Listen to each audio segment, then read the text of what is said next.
Hello! Welcome to How to Make Video Games in Bitsy with John Brown. I am John Brown, and this is episode number 10 in the series. Today we are going to go over game data, settings, and inventory. Those are the last three tabs that we have on the video game, and then after that you should have all the information you need to create your own video games.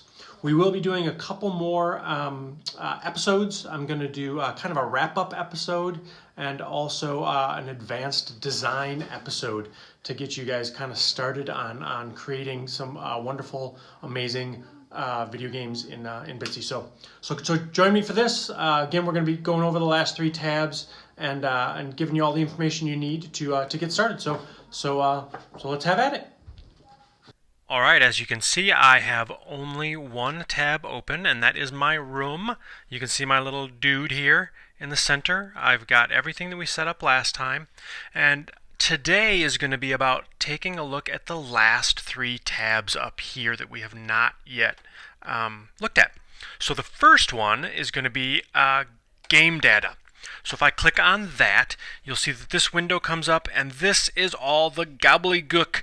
This is how the computer records what I have done, right? So all of this stuff is basically all the code that is written into the game. So you can reset the game data. You can download the data, which I would recommend doing, especially if it's a really cool game and you want to keep a copy of it. It's always a good idea because then you can always copy and paste that data back into Bitsy, and that game will automatically appear. So I don't mess around with this stuff. I am not a coder.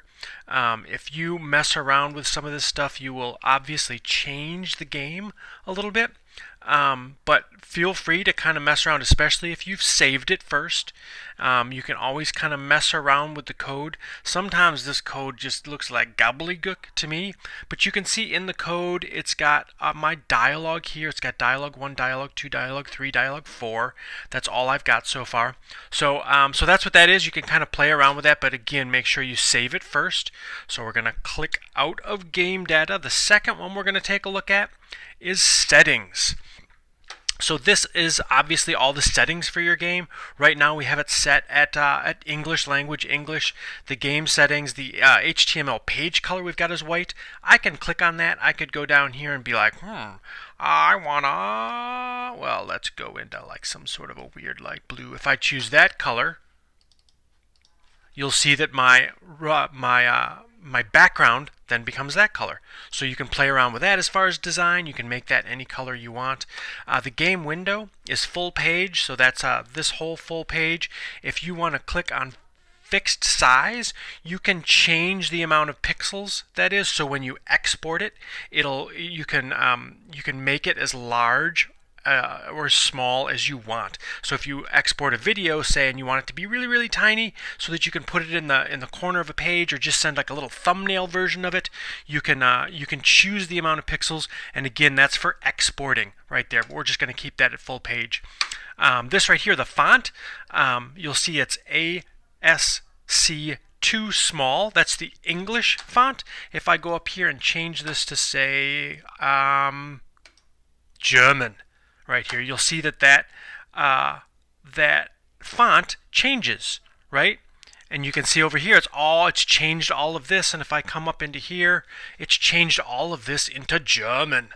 So now it's like it's German.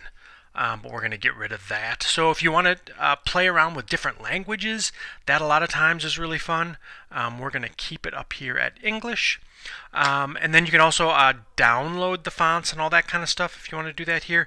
And text direction, this is if you're in like Korean or something like that, where you want to go from right to left. So that right there is your settings. We're going to get out of this fine drawing. We don't need that anymore either. And then the last tab that we haven't really taken a look at yet is inventory. So inventory is a pretty simple tab. It basically means anything that you've picked up during the course of the game. So this is an inventory of your character. So if I hit play right here, and it's like I got my little little guy, and he's walking around, and there he hits the wall, comes up here. You'll notice if I go into 1, it says the world is topsy-turvy. And then if I come on over here to my inventory, you'll see that item 2, which was number 1, I have picked up one of those, right? And so if I go down here into the 3, you can see that now my inventory has changed. So this is basically just for gameplay. It kind of lets you know what it is you've picked up. So those are the 3 windows that we have yet to explore. So I think we've pretty much covered every single window, which is fantastic. I'm glad you guys have stuck with me this long. Thank you very much for tuning into this episode of Bitsy. Hopefully you've got a pretty good handle on what all the windows on the top do in Bitsy so that you can create your own stuff.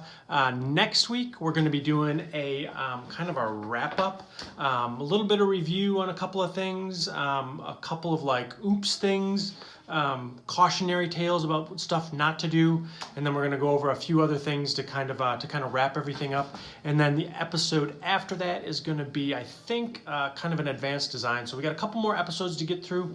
But I would love to start seeing some work from you guys.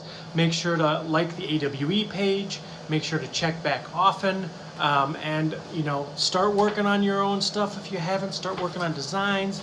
Work in your sketchbook. Start generating some really cool ideas for video games. I know you guys can do it, and I would love to see them. So please, stay in contact. Hope you're having a great summer, and I will talk to you next time. Bye!